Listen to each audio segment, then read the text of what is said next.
Hello dear student, my name is Anil Bongre and today in this video I will teach you class 10 physics chapter number 13 magnetic effects of electric current। तो electric current का जो effect होता है magnetic वाला, तो उसके बारे में हम इस चैप्टर में देखेंगे और यहाँ पर मैं ये सारे टॉपिक आपको पढ़ाऊँगा, टीच करूँगा यहाँ पर।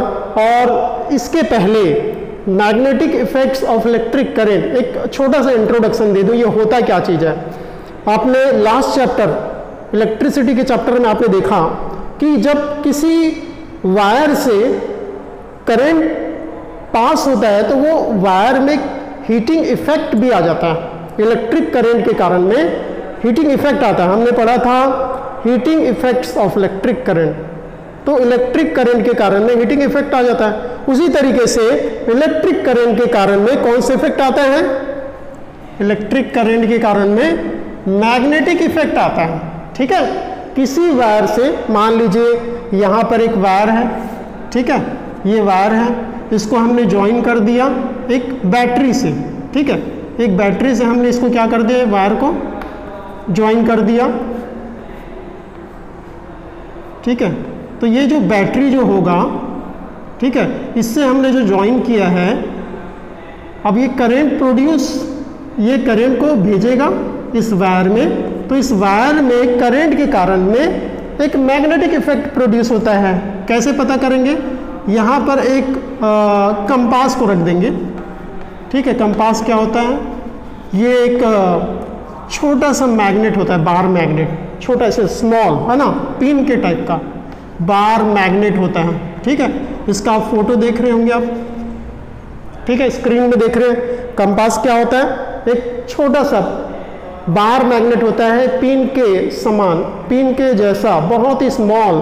ठीक है, और ये एल्यूमिनियम के एक केस में रखा हुआ होता है और इसका जो टॉप होता है वो टॉप ग्लास का टॉप होता है। ठीक है, तो इससे, और ये अपने पाइवट में, किस पे? पाइवट में।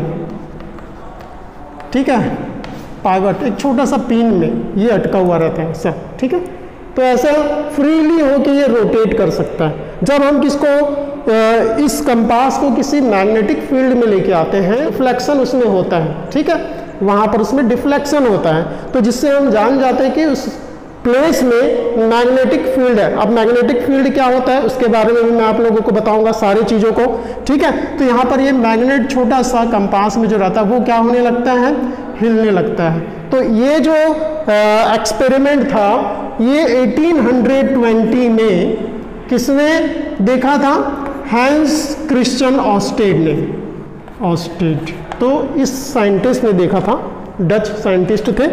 और इन्होंने ये इसके डिटेल में मैं आपको बाद में बताऊंगा, मगर इतना जान लीजिए, जब इन्होंने ये सारी चीज़ों को देखा, एक्सीडेंटली इन्होंने ये देखा, एक लेक्चर दे रहे थे अपने स्टूडेंट्स को इलेक्ट्रिसिटी के ऊपर में, कैसे हीट प्रोड्यूस होता है। ठीक है, एक वायर से, और इस वायर से करंट उसमें प्रोड्यूस, इस वायर से उन्होंने करंट को फ्लो करवाया बैटरी के थ्रू, और करंट जब फ्लो हुआ तो सामने में एक्सीडेंटली एक मैग्नेटिक कंपास रखा हुआ था। उस मैग्नेटिक कंपास में क्या हुआ? डिफ्लेक्शन हुआ। तो वो समझ गए कि यहाँ पर मैग्नेटिक फील्ड जरूर है। ठीक है, और जैसे ही इन्होंने यहाँ पर ऑफ कर दिया करंट को तो फिर से डिफ्लेक्शन हुआ। मतलब कहीं ना कहीं ये मैग्नेटिक फील्ड और ये करंट एक दूसरे से रिलेटेड है। ठीक है, मैग्नेटिक फील्ड और करंट रिलेटेड है। जैसे ही करंट प्रोड्यूस होता है किसी वायर में, करंट फ्लो होने लगता है, तो वहां पर मैग्नेटिक फील्ड आ जाता है। तो उसी से ये फिनोमेना निकला, magnetic effects of electric current. और ये सारे टॉपिक उसके बाद हमारे पास में आया, उसके बाद में फिर रेडियो, टेलीविज़न। ठीक है, तो ऐसे बहुत सारे जो इन्वेंशन है वो हमारे पास आए, हमको मिले। ठीक है, तो यहाँ पर देखेंगे क्या क्या टॉपिक यहाँ हम पढ़ेंगे। सबसे पहला पढ़ेंगे मैग्नेट क्या होता है, उसके प्रॉपर्टीज़ क्या होते हैं। आप बोलेंगे सर मैग्नेट के बारे में क्यों पढ़ना है? इसलिए पढ़ना है क्योंकि यहाँ पर हम क्या देख रहे हैं, मैग्नेटिक इफेक्ट्स के बारे में भी हमको देखना ना, इलेक्ट्रिक करंट का मैग्नेटिक इफेक्ट। तो जब हम मैग्नेट के बारे में जानेंगे तो मैग्नेटिक इफेक्ट के बारे में और अच्छे से जान पाएंगे। ठीक है, तो इसलिए हमको मैग्नेट और इसके प्रॉपर्टीज़ को जानना है।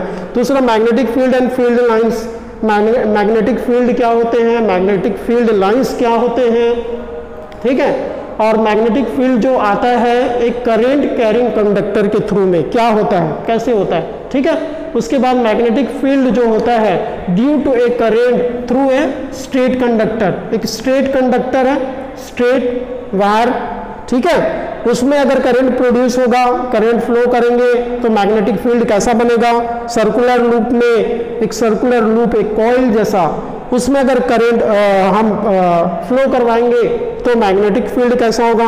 सोलेनोइड के बारे में बताऊंगा, सोलेनोइड क्या होता है, उसमें से करंट जब फ्लो होगा तो कैसा होगा।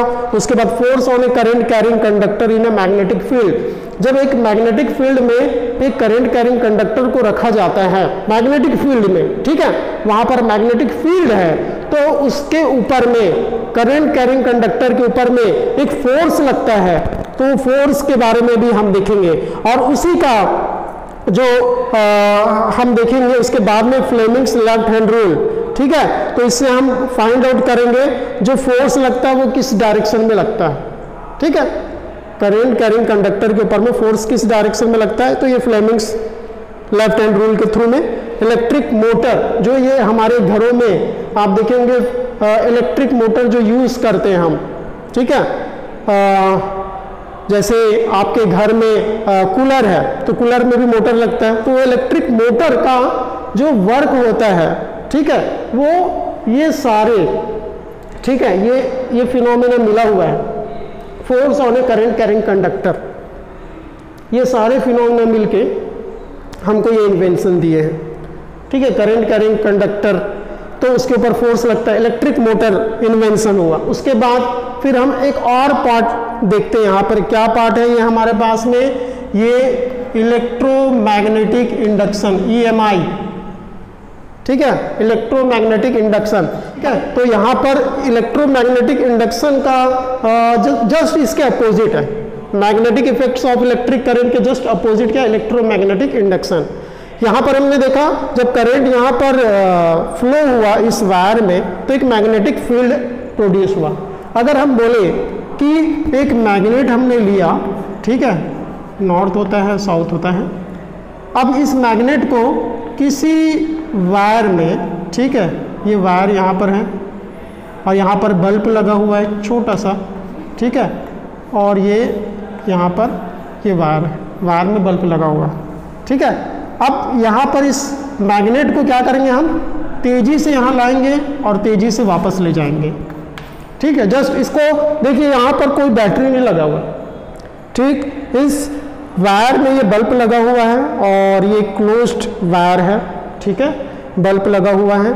यहाँ से आप मैग्नेट को क्या कर रहे हैं, ले जा रहे हैं तेजी से, तो आप देखेंगे कि ये बल्ब में थोड़ा सा क्या होने लगेगा, ग्लो होने लगेगा। और ये बल्ब क्या होगा, ग्लो हो रहा है, मतलब यहाँ पर क्या हो रहा है, जरूर करंट प्रोड्यूस हो रहा है, ठीक है, करंट फ्लो हो रहा है इस वायर में, तभी तो इलेक्ट्रिसिटी प्रोड्यूस हो रहा है और ये बल्ब ग्लो कर रहा है। इसका मतलब कहीं ना कहीं इस मैग्नेट के कारण में, ठीक है, इस मैग्नेट के कारण में यहाँ पर करंट प्रोड्यूस हो रहा है, तो इसको बोला जाता है इंड्यूस्ड करंट, इंड्यूस्ड करंट। और ये जो हमारे पास में इंड्यूस्ड करंट मिला, जो फिनोमेना हुआ, इस फिनोमेना को बोला जाता है इलेक्ट्रोमैग्नेटिक इंडक्शन। यहाँ पर देखिए, यहाँ पर मैग्नेट के थ्रू में ये करंट प्रोड्यूस हो रहा है, ठीक है, मैग्नेट को जब हम मूव कर रहे हैं तो, ठीक है। और वहाँ पर हम किसके थ्रू मैग्नेटिक फील्ड प्रोड्यूस कर रहे थे, मैग्नेटिक फील्ड करंट के थ्रू प्रोड्यूस कर रहे थे। यहाँ पर मैग्नेटिक फील्ड के थ्रू में करंट प्रोड्यूस हो रहा है, जस्ट रिवर्स है, ठीक है। यहाँ पर मैग्नेटिक फील्ड के थ्रू में करंट प्रोड्यूस हो रहा है, यहाँ पर आपने इसको मूव किया तो मैग्नेटिक फील्ड में चेंज हुआ, ठीक है, तो मैग्नेटिक फील्ड में चेंज के कारण में करंट प्रोड्यूस हुआ क्योंकि बल्ब जलने लगा। और यहाँ पर इलेक्ट्रिक करंट के कारण में मैग्नेटिक फील्ड हुआ क्योंकि कंपास क्या होने लगा, डिफ्लेक्ट होने लगा, ठीक है। तो यहाँ पर ये सारे टॉपिक, उसके बाद में देखिए फ्लेमिंग्स राइट हैंड रूल हम देखेंगे, ठीक है, ऑब्जेक्ट के ऊपर में जो करंट कैरिंग कंडक्टर के ऊपर में, उसके लिए हम फ्लेमिंग्स राइट हैंड रूल देखेंगे। इलेक्ट्रिक जनरेटर क्या होता है, ठीक है, इलेक्ट्रिक जनरेटर के बारे में हम देखेंगे। इलेक्ट्रिक जनरेटर जब हम करेंट प्रोड्यूस करते हैं, देखिए इतना सारा फिनोमेना आया, उसके बाद में हमारे पास में क्या आया, करेंट को जनरेट करने के लिए हमारे पास में एक सिस्टम हमारे पास में आया, तो इसको बोलते हैं इलेक्ट्रिक जनरेटर। ठीक है, आप लोग देखे होंगे जनरेटर क्या होता है, जहाँ से इलेक्ट्रिसिटी प्रोड्यूस होता है। डोमेस्टिक इलेक्ट्रिक सर्किट, तो डोमेस्टिक इलेक्ट्रिक सर्किट के बारे में भी हम लोग देखेंगे, सारे टॉपिक को देखेंगे। अब हम देखते हैं जो मैग्नेट और इसके प्रॉपर्टी के बारे में। अब हम देखेंगे मैग्नेट के बारे में। तो मैग्नेट क्या होता है, यहाँ पर आप डेफिनेशन देख रहे होंगे, मैग्नेट इज ए सब्सटेंस और material that produces magnetic field. These fields are not visible but responsible for many notable activities. ठीक है, ये जो फील्ड होते हैं वो विजिबल नहीं होते बट बहुत सारे एक्टिविटी के लिए रिस्पॉन्सिबल होते हैं। जैसे ये अट्रैक्ट करते हैं आयरन को, निकल को, कोबाल्ट को। ठीक है, आयरन हो गया, निकल हो गया, कोबाल्ट हो गया, ठीक है, और स्टील हो गया। तो ऐसे जो मैग्नेटिक मटेरियल है, कौन से मटेरियल है ये, मैग्नेटिक मटेरियल, तो ऐसे मटेरियल को मैग्नेट जो है वो अट्रैक्ट करता है। ठीक है, तो ये मैग्नेट का प्रॉपर्टी होता है, और मैं डिटेल में इसके प्रॉपर्टी को बताऊंगा। तो ये मैग्नेट हम सिंपल से इतना ही जानते हैं, भाई कोई मैग्नेट को लाया तो वो आयरन को क्या कर लेता है, वो अपने और अट्रैक्ट कर लेता है, इसका मतलब वो क्या है, मैग्नेट है। ठीक है, तो ये मैग्नेट जो होते हैं, ठीक है, ये प्रॉपर्टी को रखते हैं। और एल्यूमिनियम को तो ये अट्रैक्ट नहीं कर सकता, ठीक है, गोल्ड या सिल्वर को ये अट्रैक्ट नहीं करता, ध्यान रखिएगा।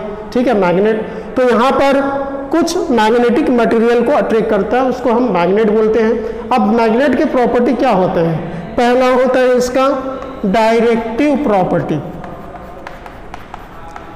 ठीक है, तो डायरेक्टिव प्रॉपर्टी क्या होता है, जब भी आप मैग्नेट को, ठीक है, एक बार मैग्नेट ले लेते हैं। ठीक है, मैग्नेट कई तरह के होते हैं, बार मैग्नेट एक होता है हमारे पास लैब में। तो बार मैग्नेट जो होता है वो कैसा होता है, ये ऐसा, ठीक है, और यहाँ पर एक पोल होता है नॉर्थ पोल और एक साउथ, NS लिखा हुआ होता है। ठीक है, आप लैब में देखेंगे N और एक में S, तो ये मैग्नेट होता है, इसको हम बार मैग्नेट बोलते हैं। तो कभी भी आप बार मैग्नेट को, ठीक है, आप फ्रीली सस्पेंड कर देंगे हवा में, ऐसे बांध के, ठीक है, ऐसे बांध के आप इसको स्ट्रिंग से ऐसा फ्रीली छोड़ देंगे, तो ये बार मैग्नेट अपने आप को अलाइन कर लेगा। ठीक है, कौन से डायरेक्शन में अलाइन करेगा, नॉर्थ और साउथ। ठीक है, नॉर्थ साउथ डायरेक्शन में अपने आप को अलाइन कर लेगा, मतलब ये घूम के सीधा नॉर्थ और साउथ डायरेक्शन में आ जाएगा।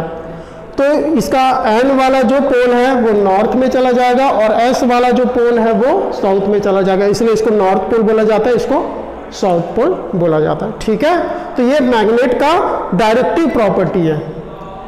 ठीक है, तो ये डायरेक्टिव प्रॉपर्टी को आप यहाँ से नोट कर सकते हैं। दूसरा इसका जो प्रॉपर्टी होता है अट्रैक्टिव प्रॉपर्टी होता है। ठीक है, अट्रैक्टिव प्रॉपर्टी, और डायरेक्टिव प्रॉपर्टी के कारण में ही पुराने समय में आप लोगों ने पढ़ा होगा, ठीक है, पढ़ा है जूनियर क्लासेस में कि मैग्नेट का यूज़ किया जाता था डायरेक्शन के लिए, है ना।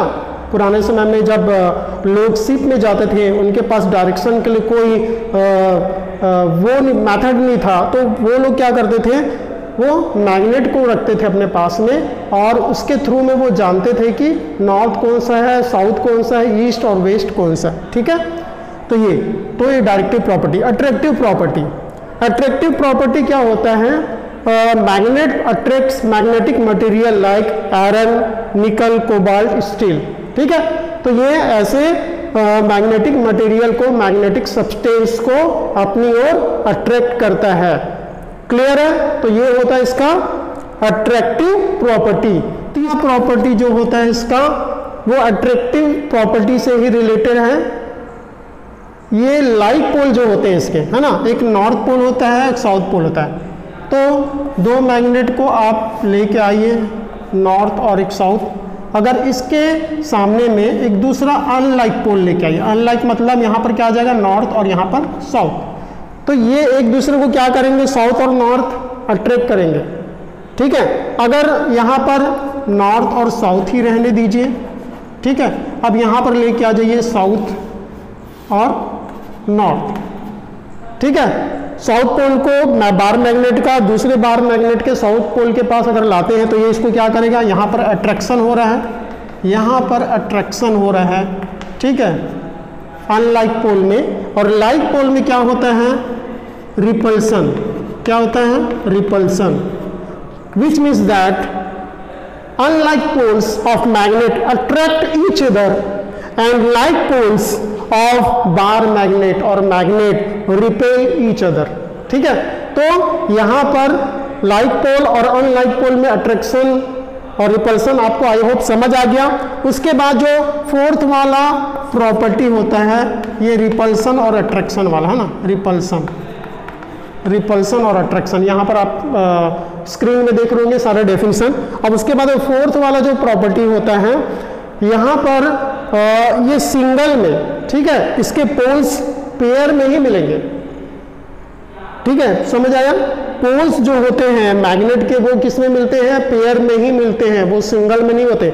आप बोलेंगे केवल साउथ पोल हमको चाहिए, ठीक है, ये गलत होगा, आपको दो पोल मिलेंगे, साउथ और नॉर्थ ही मिलेंगे किसी भी मैग्नेट में, ठीक है। Single pole does not exist in a magnet, ठीक है, there is always two poles, south pole and north. Definition देख रहे हैं, इस डेफिनेशन को आप नोट कर सकते हैं फोर्थ वाला प्रॉपर्टी का, ठीक है। तो यहाँ पर देखिए अगर मैं बात करूँ, जैसे एक मैग्नेट हो गया, ठीक है, ये मैग्नेट हो गया नॉर्थ और ये साउथ। अगर मैंने इसको 20 से क्या किया, कट कर दिया, ठीक है, 20 से, तो यहाँ पर ये एक पार्ट हो गया, ठीक, ये नॉर्थ, और यहाँ पर एक पार्ट हो गया इधर वाला साउथ। तो ये वाला कौन सा पार्ट होगा बताइए, ये जो होगा ये साउथ वाला पार्ट होगा और ये नॉर्थ वाला, क्लियर है। मगर आप इसको 20 से कट करने के बाद भी इसमें एक जो पोल जो रहता है जो गायब हो गया है वो बन जाता है, यहाँ नॉर्थ है तो यहाँ पर साउथ आ जाएगा, और यहाँ पर साउथ है तो यहाँ पर नॉर्थ आ जाएगा, क्लियर है। अगर मैं इसको फर्दर यहाँ से कट कर देता हूँ, ठीक है, यहाँ से कट कर देता हूँ तो क्या हो जाएगा, यहाँ पर ध्यान से देखिएगा, ये नॉर्थ तो है, यहाँ पर क्या हो जाएगा साउथ, और यहाँ पर क्या हो जाएगा नॉर्थ, और यहाँ पर साउथ, क्लियर है, समझ आया। अगर इसको मैं फर्दर कट करते जाता हूँ तो यहाँ पर क्या होते जाएगा, नॉर्थ और साउथ बनते जाएगा। इसका मतलब सिंगल पोल एग्जिस्ट नहीं करता, पेयर में ही एग्जिस्ट करता है बार मैग्नेट के, क्लियर है। तो यहाँ पर ये प्रॉपर्टी होते हैं मैग्नेट के, ठीक है, और मैं इसको आप लोगों को इसलिए बताया ताकि आप इस कॉन्सेप्ट को अच्छे से समझने पाएं। तो आज के लिए इतना काफ़ी, और मैं नेक्स्ट वीडियो में आप लोगों को बताऊंगा जो मैग्नेटिक फील्ड क्या होते हैं, मैग्नेटिक फील्ड लाइंस के बारे में आप लोगों को मैं बताऊंगा, ठीक है, उसको ट्रेस कैसे करते हैं, उसका मैपिंग कैसे करते हैं उसके बारे में। So thank you for watching this video.